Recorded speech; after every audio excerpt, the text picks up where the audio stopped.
Princess from QC. I am 15 years old. My hobbies are sabong. We, papansin. Excuse me? You, the one. Yes. Yes, you.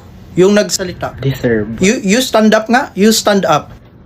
Are you disrespecting me? Who are you? May napatunayan ka na ba? Kung umasta ka, kala mo you're above everyone here, ha? Correct. Plus, I don't care if Kisi Hodang anak ka ng CEO. I don't care. You don't disrespect me or your classmates like that. I didn't take my masters in UP. Educate him, ma'am. So you can display your rudeness here in my classroom. Kala mo kung sino.